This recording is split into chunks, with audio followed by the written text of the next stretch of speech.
stories about what happened. It's true. All of it.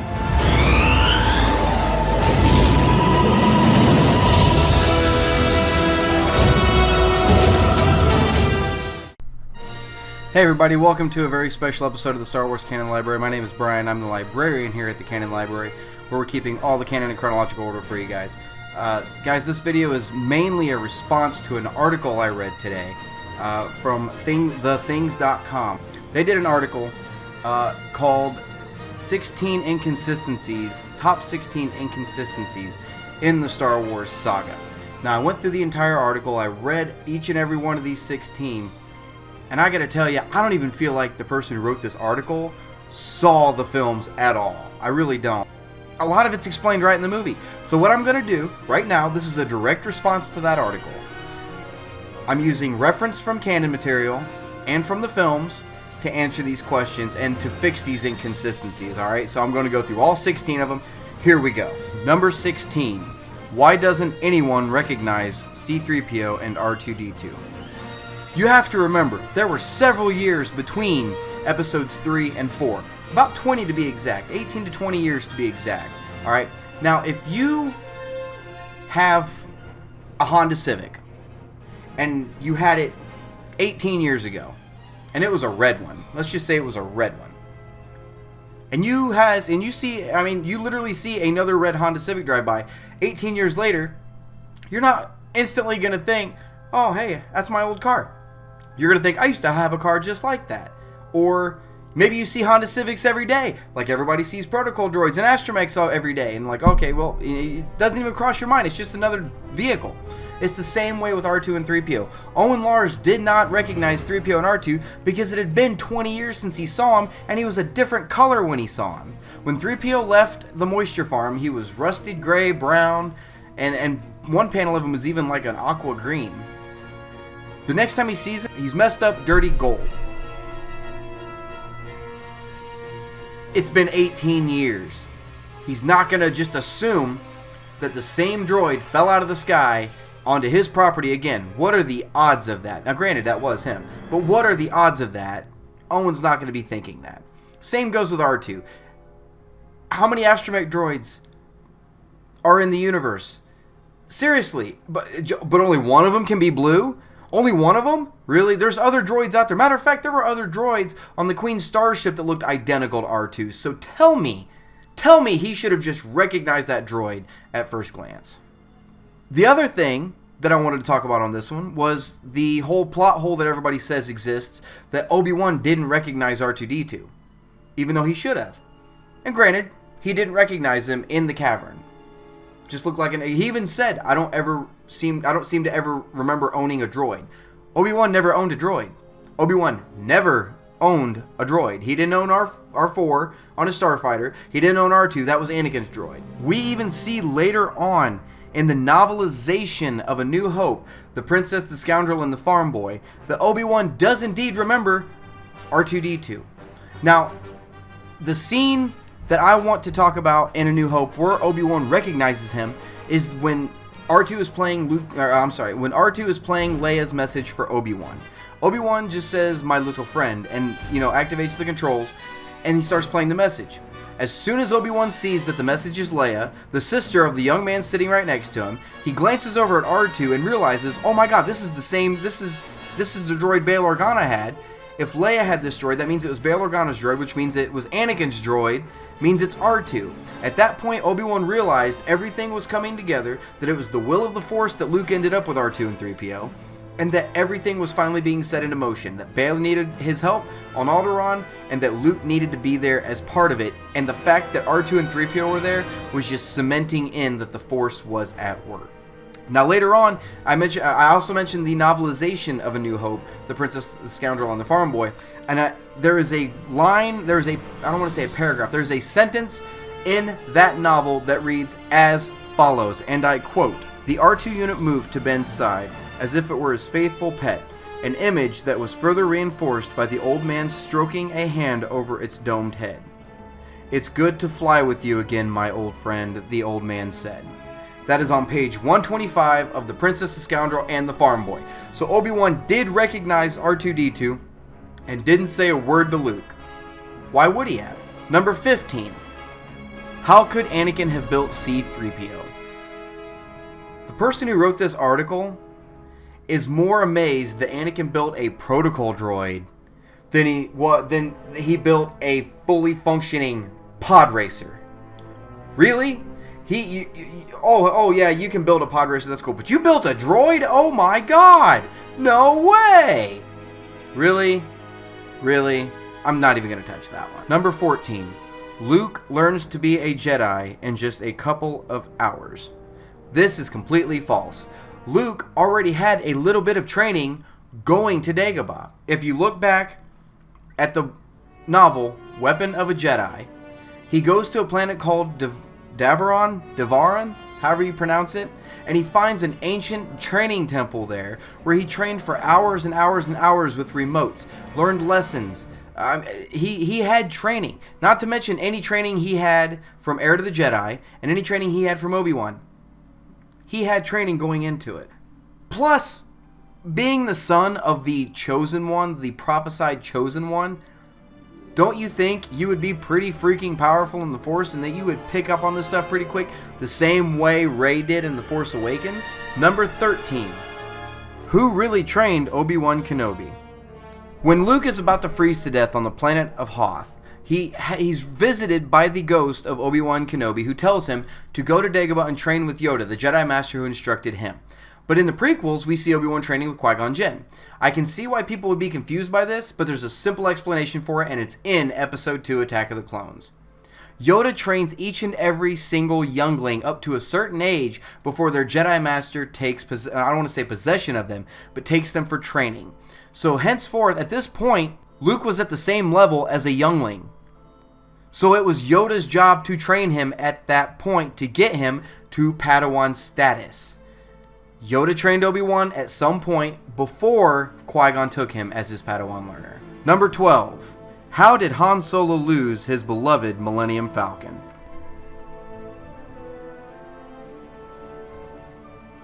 It was answered right in the film. It was stolen. You ever had something stolen? Did you have much control over it? Probably not. It was stolen. Not once, not twice, not 3 times, but 4 times. It was stolen. It was stolen 4 times. Number 11. How did Anakin learn to become a Force ghost? He was the freaking chosen one. The man literally bled the Force. Yes, that's a midichlorians reference. Yes, the man literally bled the Force. He could control light, dark sides in the Mortis episodes of Clone Wars. He could control both. He was not master level, obviously, but he was a Jedi Knight of the light side, and he was a Sith Lord on the dark side. He controlled both sides of the Force. That guy was literally the embodiment of the Force. Number 10. Leia couldn't have remembered her mother. Technically, she could have. In Return of the Jedi, all Leia says she remembers about her mother are feelings and images. If you cut back to the Leia comic, the 5-issue Leia run, there was one shot in that comic where she was on Naboo and she saw a stained glass window of her mother in the Queen's outfit. And she says, I thought, nothing, never mind. And she stares at her. And she said she felt this connection with Padme. She's just as powerful in the Force as Luke is. She's not as trained as Luke is, but she's just as powerful in the Force as Luke is. Why not? There's such thing as Force imprinting. Number 9. How did the Empire and Darth Vader not discover Luke and Leia earlier? Leia went by the name Organa. Although Luke did go by the name Skywalker, he was on this backwater dust ball, literally as far out of the Star Wars galaxy as you could possibly get. And Tatooine wasn't even under Imperial control until the droids landed there. That's the only reason stormtroopers were there. That was literally it. Tatooine was not an Empire-controlled planet. Vader thought Padme died before giving birth.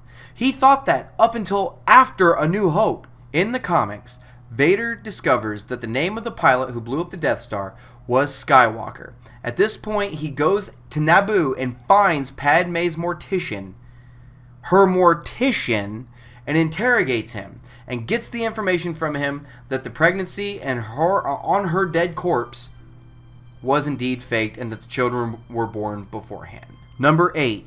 Finn has little trouble wielding a lightsaber, and Kylo Ren sucks at it. This is another one of those where I feel like the person who wrote this article didn't even watch the movie. We saw right after Kylo Ren kills Han Solo that Chewie shoots him with his bowcaster right in the waist, right in the side. Did you see what that thing was doing to stormtroopers earlier on in the movie? It was blowing them 10, 15, 20 feet away. Kylo stood there and took it. He was injured. On the flip side, Finn was trained in melee combat. As we read in the novel Before the Awakening, Finn did train with a stormtrooper called Nines, who is also the stormtrooper he fought on Takodana, who called him a traitor. Number 7. How can Rey speak Wookiee? Also in the novel of Before the Awakening, there is a Rey short story of her time on Jakku.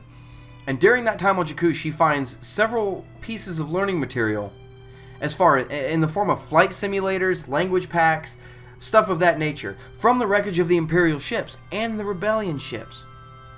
Throughout her years as a scavenger, she has come across so much information. Why not learn how to speak Wookiee? What else does she have to do in her free time? Number 6. Leia's cover story doesn't make sense. In Star Wars Rebels, we see that Leia does like to throw around quite a bit that she is a member of the Imperial Senate. She pulls that weight quite a bit throughout her childhood and throughout her teenage years. She's standing face to face with Vader, and she tells him, "I'm on a diplomatic mission to Alderaan." Granted, Vader just saw her leave Scarif. He knows better. Does she know that? Not necessarily. But let's just assume that she does. Technically, she didn't lie to Vader. She was on a mission to Alderaan. Her mission was to go to Tatooine, pick up Obi-Wan Kenobi, and take him back to Alderaan to aid her father in the fight against the Empire and the Death Star. So technically, she wasn't lying. She just didn't tell the whole truth. Number 5. Familiar faces that should be dead. This part of the article was referring to Dr. Evazan and Ponda Baba, who we see in A New Hope, and they're the thugs that threaten Luke in the cantina. Now, when we see them in Rogue One, they are actually walking the opposite direction that Cassian and Jyn are walking into the city. So that means they were leaving the city, possibly. When we see them in Rogue One, they're literally leaving the planet at that moment. Who's to say they're not going straight to the spaceport, getting on their ship and leaving? They could have been off planet before the battle even broke out on Jeddah.